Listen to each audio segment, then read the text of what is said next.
Assalamualaikum warahmatullahi wabarakatuh. Di tengah wacana kritis ya, adanya Humaila, Adi Armando, Guru Gembul dan sebagainya, yang ini mengkritisi agama. Tapi ini nggak mungkin bisa ketemu dengan sudut pandang yang lain karena ujungnya tidak ada ya. Kecuali di kita, itu ada metodologinya. Nah, ibadah itu mesti ada kiblatnya, itu satu. Kedua, mesti ada yang memimpin, mengarahkan, atau Rasulun min anfusikum, atau Bahsarta Cuwudo itu dua. Kemudian mengaitkan dengan visi misinya. Kemudian, ibadah itu juga harus ditawajuhkan, atau dikodimkan. Karena bukan solatmu, ibadahmu yang sampai kepada Allah, tapi takwamu. Insya Allah ini bisa dilihat di surat Al-Hajj ayat 37, yang artinya, daging-daging unta dan darahnya itu sekali-kali tidak dapat mencapai keridaan Allah, tetapi ketakwaan dari kamulah yang dapat mencapainya. Demikianlah Allah telah menundukkannya untuk kamu, supaya kamu mengagungkan Allah terhadap hidayahnya kepada kamu. Dan berilah kabar gembira kepada orang-orang yang berbuat baik. Surat Al-Hajj ayat 37. Di dalam satu riwayat dari Abu Hurairah, bahwa Rasulullah SAW pernah ditanya, "Siapakah orang yang paling mulia?"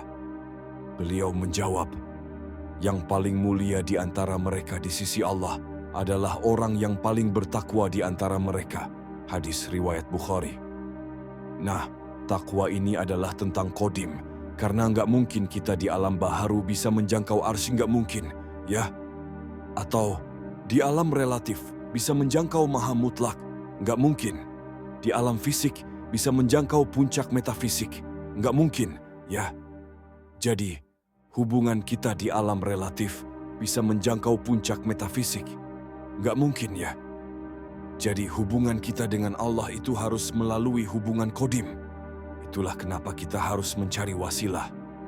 Kemudian di sini jika ada sistem atau aturan, agama sebetulnya tidak memaksa, tapi mengatur. Ada aturannya dan ada sistemnya.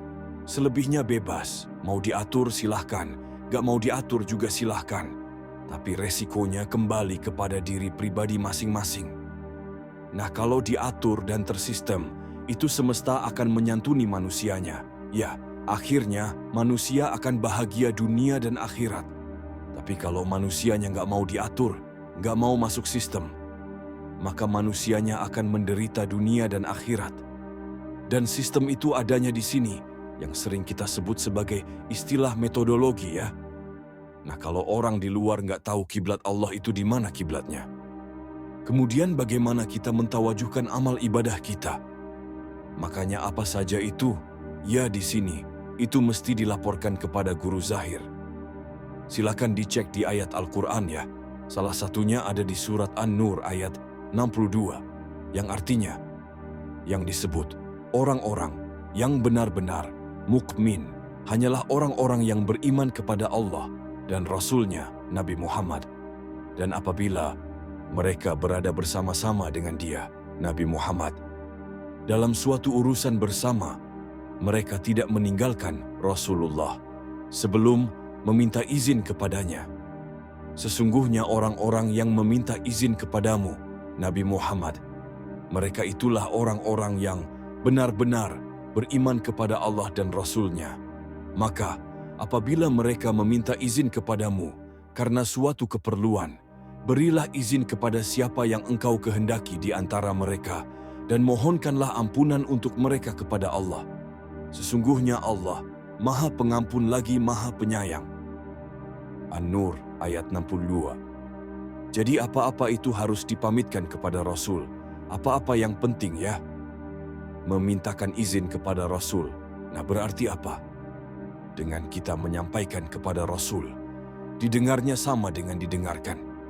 Ujungnya yaitu Allah Subhanahu wa Ta'ala, dan dilihatnya sama dengan dilihat Allah Subhanahu wa Ta'ala. Dilaporkan sama dengan dilaporkan kepada Allah Subhanahu wa Ta'ala. Nah, itu kan ibadah yang menjadi tersampaikan. Apa-apa yang kita kerjakan menjadi manfaat. Nah, kalau nggak tersampaikan, akhirnya menjadi medin sendiri-sendiri.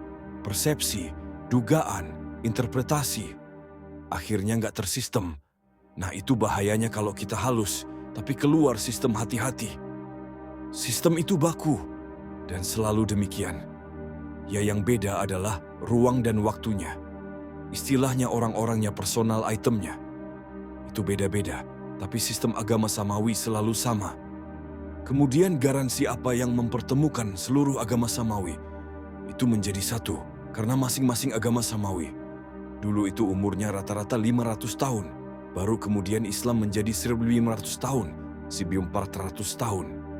Nah, logikanya, masa Tuhan namanya A umurnya cuma 500 tahun. Setelah itu ganti namanya B. Tuhan B umurnya 500 tahun, nanti ganti namanya Tuhan C. Nah, agama harus ketemu pada tauhid yang satu. Demikian juga disampaikan dalam Quran ya. Sesungguhnya, agama tauhid, ini adalah agama kamu semua. Agama yang satu dan aku adalah Tuhanmu. Maka sembahlah aku.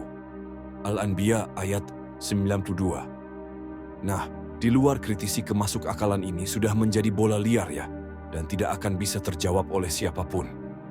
Kecuali jawabannya ada pada kita. Teorinya ilmiah, metodologinya waris. Sistemnya mutlak. Jadi alamat Tuhan itu mesti ada kiblatnya di dunia ini. Ada wasilahnya, ada pemimpin, Rasulun min anfusikum ya. Pengembala manusia, itu yang akan menjadi juru iman dan juru selamat. Karena manusia secara normal itu enggak mungkin mampu melewati jembatan Sirotol Mustaqim. Karena mereka enggak akan mampu melawan sifat-sifat kemanusiawiannya sendiri. Jadi itulah ya, kenapa kita harus sering-sering mendekat dengan Rasulun min anfusikum. Kita itu dikiblatkan, ditawajuhkan dan dikodimkan. Ya, dengan kita laporan akan sampai kepada yang di ujungnya. Ata'ullaha wa ata'ur rasulah wa ulil amri minkum ya, kita mengabari, kita laporan. Solat pun demikian, yang kita sembah siapa kan belum tahu. Nah, dengan lewat sistem tadi ata'ullaha wa at'ur rasulah wa ulil amri minkum menjadi tersampaikan. Solatnya tersampaikan, sodakohnya tersampaikan, ubudiyahnya tersampaikan ya. Nah, itu dia ya. Jadi apa-apa itu nama ibadah harus dikiblatkan, ditawajuhkan, dikodimkan. Ya, itulah kenapa harus ada Rasulumin, anfusikum wasilah, dan sistem. Nah, itu hanya ada pada kita, dan parameter ilmu itu benar. Ya, di jalan yang benar adalah kita akan ketemu presisi tinggi di dalam Quran. Kodim itu sendiri. Jadi kita nggak keluar dari Quran, tapi kita ada di dalam Quran, dan kita mengalaminya secara hakul, yakin.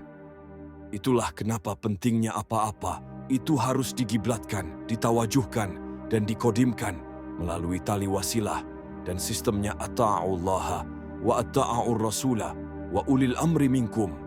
Nah, kalau nggak ada ulil amri minkumnya nggak nyambung. Kalau nggak ada rasulnya nggak nyambung ya. Kalau Tuhannya angan-angan juga nggak nyambung, semua harus jelas. Karena Allah itu maha mutlak, di atas mutlak, mutlak di atas pasti. Pasti di atas hukum, hukum di atas rumus, rumus pasti di atas ilmiah dan hukum sunatullah. Makanya di sini clear ya, top down ya, di dalam kehendaknya. Terima kasih, mudah-mudahan jadi perhatian. Silahkan dicek ya ayatnya. Insya Allah surat 22 ayat 35-37 yang bunyinya, ya persamaannya bukan solatmu ibadahmu yang sampai pada Allah, tapi makom takwamu. Takwamu ya, itu kodimmu ya. Nah, kalau kita nggak tahu kodim, nggak bisa masuk ke alam kodim, dimensi kodim, yang nggak sampai-sampai, nggak nyambung-nyambung. Itulah kenapa ada disiplin tinggi ya di sini ya. Kalau kita masih ada kepentingan intrik, politik, tipu daya nggak akan bisa. Harus 0,0,0,0,0,0. Mau nggak mau ya, selama ada keinginan, kepentingan pasti akan terbakar ya. Gak akan bisa memasuki Sirotol Mustaqim atau lubang cacing atau black hole. Tidak mungkin bisa. Maka lawanlah dirimu sendiri selama masih ada kepentingan, harap, keinginan. Itu adalah sifat-sifat kemanusiawian duniawi yang harus kita lawan. Musuh kita adalah diri kita sendiri. Jangan melihat keluar, tapi berkacalah ke dalam diri kita sendiri.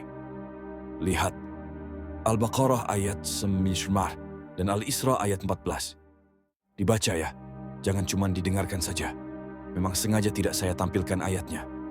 Al-Baqarah ayat 94 dan Al-Isra ayat 14. Demikian yang bisa kami sampaikan. Salam damai, salam sejahtera, salam untuk semua saudaraku lintas agama. Ini tentang praktek metodologi Qadim Tarekat Naqsyabandiyah, Khalidiyah Nusantara. Ilahi anta maksudi waridho kamatlubi. Wassalamualaikum warahmatullahi wabarakatuh.